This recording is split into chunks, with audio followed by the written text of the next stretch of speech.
And we're live. So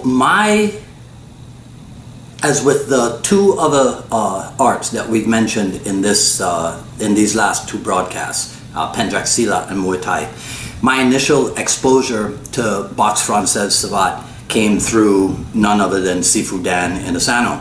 We were in Michigan in the summer, I think it was 1987, at Dan Timlin's Mid-Michigan Academy camp, and Sifu Dan had brought Salem Asli to teach at the camp.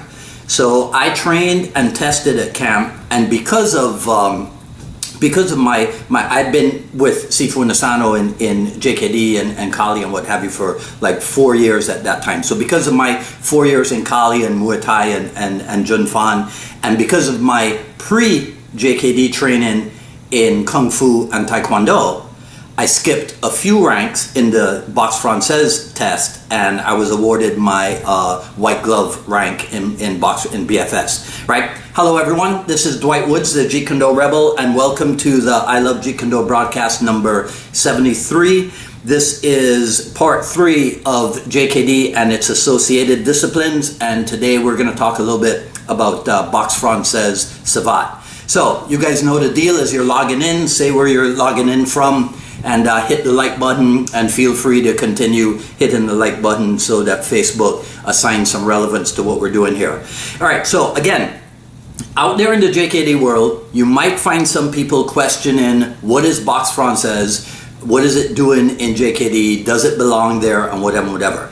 And I say, again, if you go to page 78 of the Tao of Jeet Kune. So today, everything comes out of, as it often does, everything comes out of the Tao of Jeet Kune and then Jeet Kune commentaries on the martial way.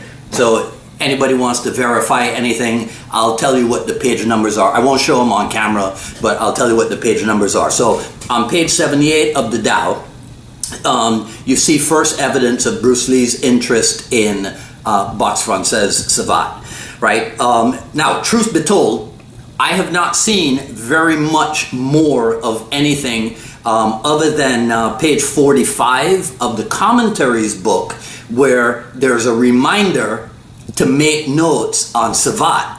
But other than that page in the Tao, I have not seen anything more about Boxe Francaise. If anybody out there watching this knows more about Bruce Lee's investigations of French martial art, be sure to let me know about it. Right? So, leave it to Dan Inasano to provide the opportunity for those of us who were interested in training Boxe Francaise, and also to provide the opportunity to those who were interested in teaching it and sharing and spreading the word about the art.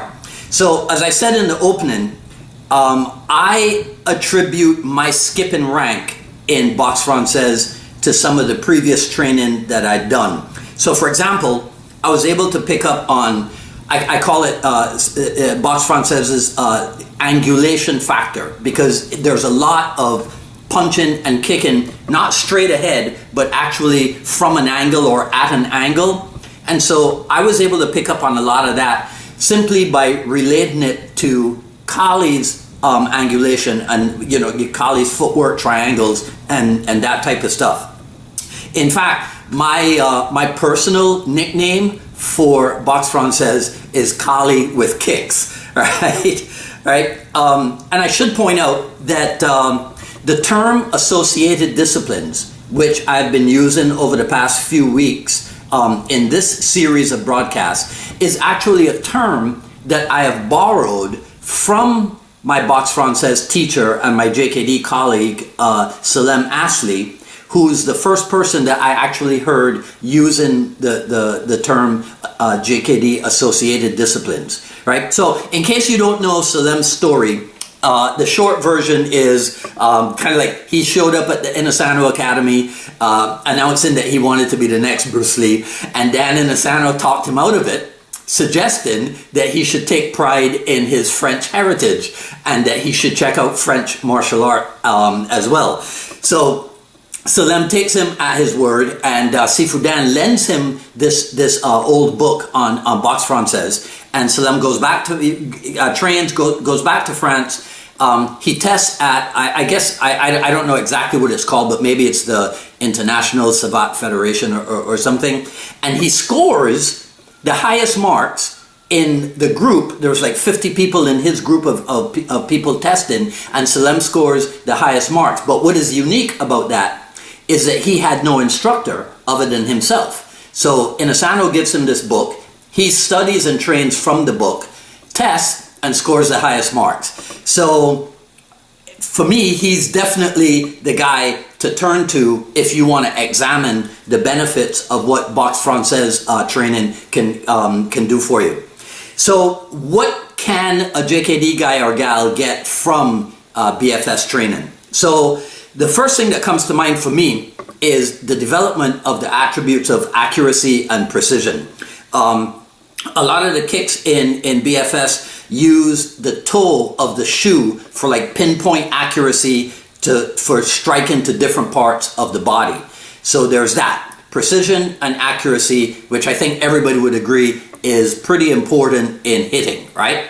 Another thing that I find useful is Boxe Francaise's emphasis on putting together effective combinations of kicking and punching.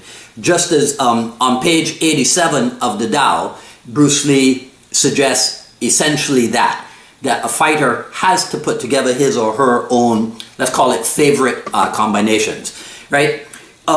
In Boxe Francaise, there's a thing that I call it the 5 rules of BFS training, right? So here are the 5. I'm going to list them, and then I'm going to show you how, for me, you can find examples of this in the Tao. So the 5 rules are stay in motion, go for the touch, use full extension of the limb, respect the range, and use control, right? So in any order, go for the touch. On page 79 of the Tao, here's what it says. Develop body feel, as in distance, timing, release, etc., of tossing your tool part at a moving target while moving yourself. Learn to relay your weapon part while you are in motion. Now that talks a lot about motion, and it's because these 5 things, probably with the exception of use control, but I'll get to that in a second. These 4 things, right, all go hand in hand. So going for the touch means also respecting the range. And on page 39, it says there must be close synchronization between closing and opening distance and various actions of the hands and feet, right? So we've got developing body feel for tossing out your weapon at a moving target while you yourself are moving. And we have also close synchronization between closing and opening distance and various actions of the hands and feet. Use full extension of the limb. So on page 78 of the Tao, it says, kicking technique must be able to adjust height in initiation.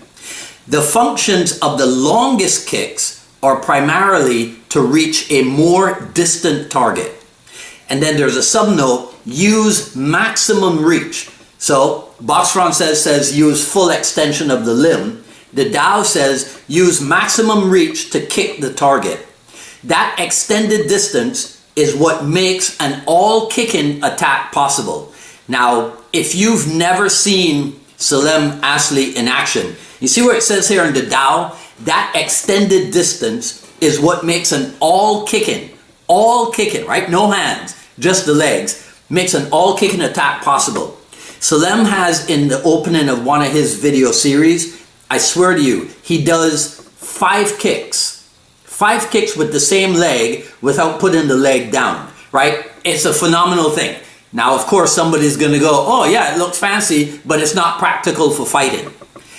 Well, nobody's expecting to fight with 5 kicks without putting the leg down, right? It's a demonstration of capability. As a matter of fact, I'm going to tell you something. This is probably one of the most useful things that I have gotten from Salem Asli.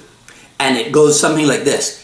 He who can do more can do less, right? So if you have the ability to kick 5 times from different angles with the same leg without putting that leg down. If you can do that much, imagine how easy it might be for you to throw 1 or 2 kicks. Efficient, JKD tinged, direct, economical motion kicks, right? We talked about respect the range. Stay in motion. On page 146 of the Tao, it says essentially the essence of fighting is the art of moving, right? So 5 things. Oh, no, that was 4. Use control. So when you drill in Boxe Francaise, you use control because you're not trying to knock the snot out of your training partner, right? So you do go for the touch. It's not non-contact. But you use control so that you don't, end up busting people up and you don't get busted up yourself, and then people can live to train another day, right? So go for the touch, use full extension of the limb, respect the range, stay in motion, use control. To me, all of this has ready applicability to glove drilling in Junfan, which is kind of like phase 2 training.